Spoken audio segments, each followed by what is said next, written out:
Nós estamos de volta com Decisões e Argumentos, tratando de um tema muito importante, segurança alimentar. Nós estamos recebendo a Luciana Quintão, que é presidente da ONG Banco de Alimentos, e Mônica Spinelli, professora adjunta da Universidade Presbiteriana Mackenzie. A gente falava no bloco anterior sobre como exatamente que a ONG, não é, trata dessa questão do banco de alimentos, como que ela atua e quem ela ajuda. Eu queria saber da Luciana a respeito disso. Pois não, Luciana? Olha, há 23 anos atrás eu fundei o Banco de Alimentos porque eu não me conformava com tanta pobreza no meio de tanta riqueza. Eu percebi que já naquela época, né, nós desperdiçávamos mais de 1/3 de tudo que era produzido no mundo e no Brasil também, né? Eu tinha esse olhar desde muito cedo, né? E eu percebi que a gente jogava fora no mundo e no Brasil também mais de 1/3 de tudo que era produzido, e isso continua até os dias de hoje, né? Quando nós tínhamos milhões de pessoas passando fome, o que também continua no mundo de hoje. Então eu resolvi criar o Banco de Alimentos, né? Foi uma quebra de paradigmas, todo mundo dizia que eu não podia doar alimentos, né? Porque não existia naquela época uma lei que defendesse o doador de boa fé de alimentos, algo que só aconteceu agora em 2020, no meio da pandemia. Depois a gente pode falar sobre isso também, sobre políticas públicas, né? Mais específicas nesse sentido, de doação de alimentos. Mas eu fundei o Banco de Alimentos, tive que prospectar doadores de alimentos para levar para entidades assistidas, né? Porque essa foi a primeira forma de trabalho. Então, eu pegava e pego ainda alimento onde sobra e entrego aonde falta, eu faço essa ponte, né? Então, a ONG trabalha de 3 formas distintas e interligadas. A primeira forma de trabalho é a colheita urbana, isso que eu acabei de citar para vocês. A segunda forma é a educação nutricional, então eu tenho um convênio com a Faculdade de São Camilo de Nutrição, e por ano, na ONG, passam mais de 30 estagiárias fazendo seu trabalho de conclusão de curso de saúde pública dentro da nossa organização, trabalhando para as entidades que nós assistimos, né? E a terceira forma de ação é a advocacy, é trazer consciência, porque, de novo, a gente só vai acabar com a fome quando a gente mudar o nosso mindset mesmo, a forma como a gente atua no mundo, e quando nós formos mais participativos também, né? Tivermos mais conhecimento sobre os problemas e escolhermos ser, então, uma sociedade diferente, baseada em outros moldes, né? Bom, isso é, assim, o resumo do que a ONG faz. E quem recebe esses alimentos são pessoas não economicamente ativas, lógico, que não geram renda, né, e vivem em vulnerabilidade social, e são assistidas por essas entidades. Ocorre que durante a pandemia, nós expandimos a nossa área de atuação. Nós percebemos, né, que tinham muitas outros parceiros da sociedade civil também começando a querer entregar cestas de alimentos, né?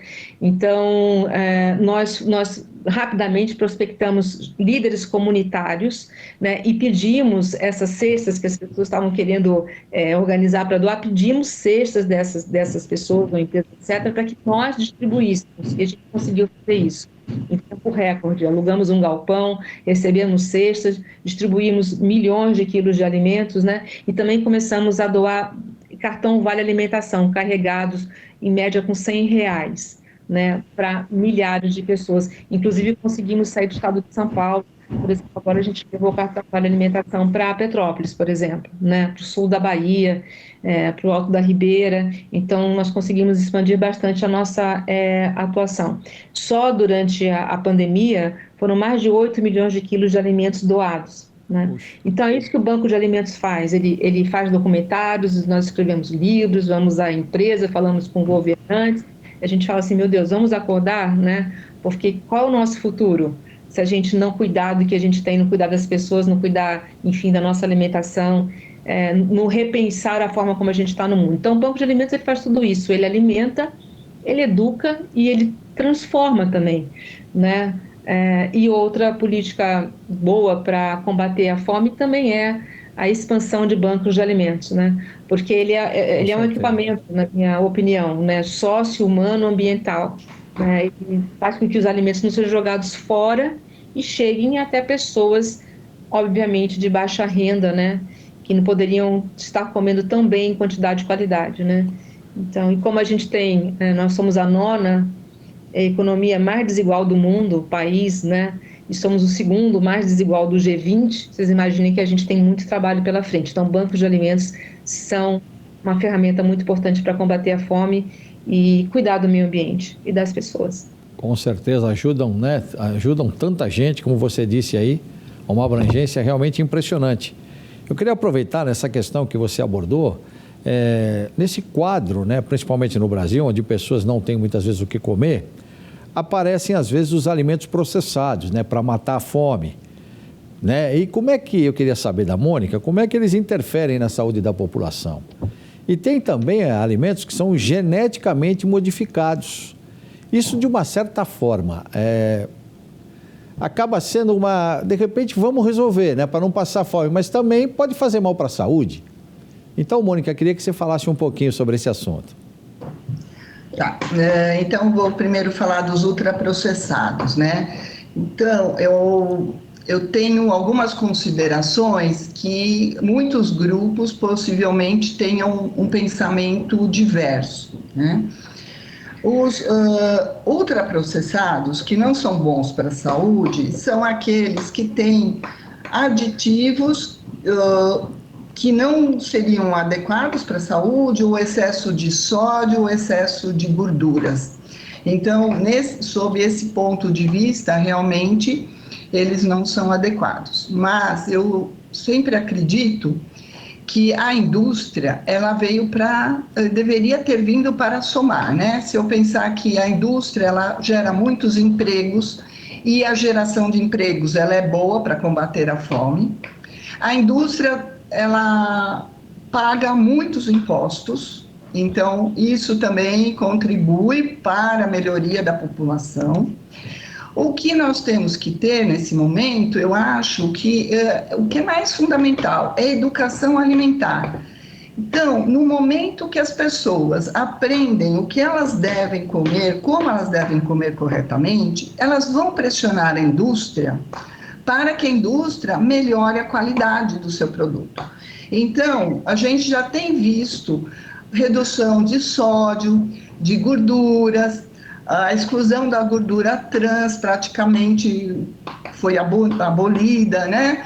Então, eu acho que este é o papel da sociedade, é ela demandar um bom produto para a saúde.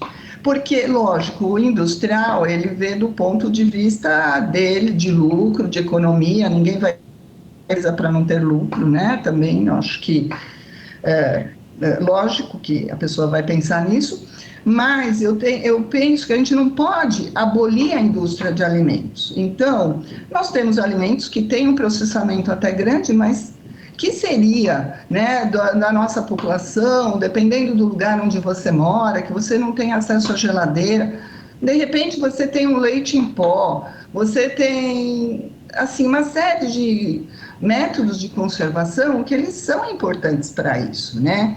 E se a gente pensar, a humanidade sempre usou um certo processamento, porque nós estamos acostumados num país que é uma temperatura boa durante o ano todo e que a gente tem produção agrícola o ano todo.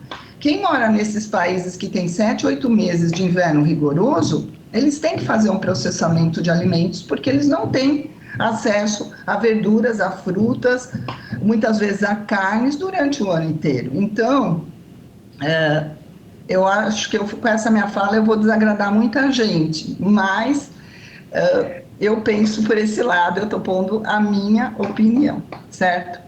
Então, essa é a opinião dos ultraprocessados. Temos que ter educação para poder pedir que a indústria faça um alimento que dê praticidade. As mulheres trabalham hoje em dia, elas têm menos tempo, elas não têm empregada doméstica. Então, a indústria tem que vir a nosso favor, nos auxiliar. Mas tem que trazer um produto que seja de qualidade e produtos saudáveis. Então, isso é uma questão. Quanto aos transgênicos, isso daí é um tema bem polêmico mesmo. Então, existem revisões bibliográficas que chegaram à conclusão que os benefícios dos transgênicos são maiores do que você não ter transgênicos. Mas, assim, não existe consenso sobre isso, e há muitos países, eles não recomendam, ou eles indicam muito bem o que tem semente transgênica para a pessoa não consumir, mas aqui no Brasil nós temos, e olha, eu já ouvi opinião de especialistas, os a favor e os contra, então não sou eu que vou definir nada, porque realmente o tema é bastante controverso. Sem dúvida, sem dúvida. Quer acrescentar alguma coisa, Luciana? Eu diria que essa questão do alimento é tão central, né? Primeiro eu concordo com a Mônica, né? Eu acho que se o eleitor ou a sociedade muda, os políticos mudam, a indústria muda e a gente passa a ter algo que seja melhor para nós mesmos. Quanto mais consciência, a gente está falando sobre isso bastante, conhecimento, né, e participação é melhor, né? Mas assim, se a gente pensar também que a cada ano, né, o Brasil produz 37 milhões de toneladas de lixo orgânico, são produtos que vão parar no lixo por não terem sido consumidos, né?